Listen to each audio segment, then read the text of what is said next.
खुलुमबाय दिनै 30 मे 2020 नि साप्तेटआव बयखौबो बरायबाय। दिनैनि फार्स्ट साप्तेटानो जाहैबाय ब्रैथि खोलोब लकडाउननि उनाव बाथि खोलोब लकडाउननि थाखाय थागथियारि। मुलुगनाङै कर'ना भाइरासनिफ्राय रैखाथि मोननो थाखाय मिरु सरकारा ब्रैथि खोलोब लकडाउन फोसावदोंमोन आरो बे ब्रैथि खोलोब लकडाउना 31 मे खालि जोबगोन। सुलुंनि बादिब्ला बे ब्रैथि खोलोब लकडाउना जोबनाय लोगो लोगो बाथि खोलोब लकडाउन फोसावनो हागौ। अदेबानि हादरनि सुबुंफोरा लकडाउननि जाहोनाव गोबां जेंनाजों मोगा-मोगि जानांदों। बेराफारसे हादराव कर'ना भाइरासआ बारानिफ्राय बारासिन बारायगासिनो दङ। दासिम गासै 1,50,000 बांबाय। बेखौ नोजोर होनानै मिरु सरकारा बाथि खोलोब लकडाउन फोसावनो थांखि लादों। मिथिनाय बादिब्ला गाहाय मन्थ्रि नरेन्द्र मोदीआ हादरनि नखर मन्थ्रि अमित शाहजों बाथि खोलोब लकडाउननि माखासे नेमखान्थिफोरखौबो सावरायखांबाय। मख'नो गोनांदि मुलुगनि कर'ना भाइरास मामलानि फारिलाइयाव भारतआ 8थि नङाव दङ।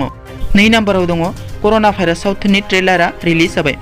सावथुन खालामगिरि राम गपाल बार्माया कर'ना भाइरासनि सायाव बानायनाय सावथुननि ट्रेलारखौ मंगलबारनि हराव रिलिज खालामबाय। बार्माया दाबि दैखाङो दि बियो कर'ना भाइरासनि सायाव बानायनाय मुलुगनि गिबि सावथुन।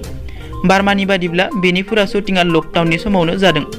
बार्माया टुइटाराव लिरदों जेब्ला माखासे सुबुंफोरा न'फोरखौ सिखोन-साखोन खालामनाय, जाग्रा आदार संनाय, दो-दोख्ला सुनाय बायदि बायदि हाबाफारिखौ मावदोंमोन अब्ला गाव मोनसे सावथुनखौ बानायदों। बार्माया गावनि गुबुन मोनसे टुइटआव फोरमायदों दि सावथुना कर'नानि जाहोनाव जोंनि गोसो सिंनि गिखांनायनि सोमोन्दै। बियो लिरदों कर'ना भाइरास सावथुना हरर सावथुन नङा।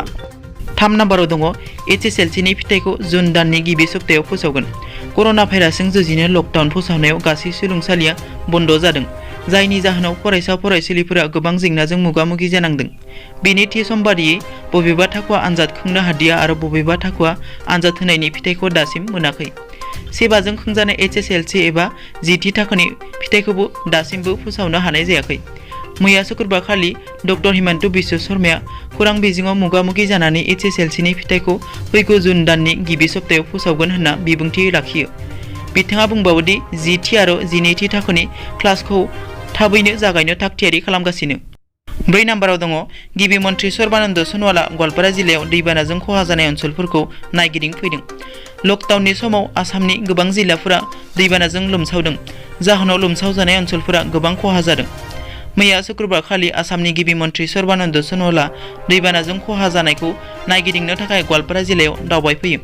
गिबि मन्थ्रिया आगेयाव थानाय बालिजाना गार्लस हाइ स्कुल आरो द्वारका प्राइमारि स्कुलाव बानायनाय फ्लाड रिलिफ केम्पआव फैनानै दैबानाजों खहा जानाय दुखुथिया सुबुंफोरखौ सुलाद लाफैयो आरो जाग्रा आदार राननानै होयो। नायगिदिंनायनि उनाव सन'वालआ मोनसे मेल खुंनानै गवालपारा जिल्लानि एडमिनिस्ट्रेसनखौ दैबानाजों खहा जानाय सुबुंफोरनि थाखाय रिलिफ अपारेशन खालामनो आरो रिलिफ केम्पआव ससियेल डिस्टेन्स लाखिनो बिथोन होयो। 5 नम्बराव दङ आमेरिकायाव कर'ना भाइरासजों थैनाय सुबुंनि अनजिमाया 1 लाखनिबो बांबाय। आमेरिकाया मुलुगनि मादावनो कर'ना भाइरासनि मिरु जाबाय, मानोना आमेरिकायाव कर'नाजों 1 लाखनिख्रुइबो बांसिन सुबुंफोरा थैबाय। जन्स हपकिन्स मुलुगसोलोंसालिनि बादिब्ला बेनि थैनायनि अनजिमाया मुलुगनि गेजेरावनो बांसिन। बबेखानि निउयर्कआव थासारिया सामलायनो हाथावै जाबाय, जेराव हादरनि गासै 22% केस दङ। बे निउयर्कआव कर'नाजों गासै 30,000 सुबुंफोर थैबाय। मख'नो गोनांदि आमेरिकायाव कर'ना महामारि फोजोबस्रांनायनि महर लानो हमदों। दिनैनि निउज आपडेटआ एसेनोसै। नोंथांमोना जुदि आंनि चेनेलखौ दासिमबो साबस्क्राइब खालामाखै, अन्नानै साबस्क्राइब खालाम। गोजोन्थों।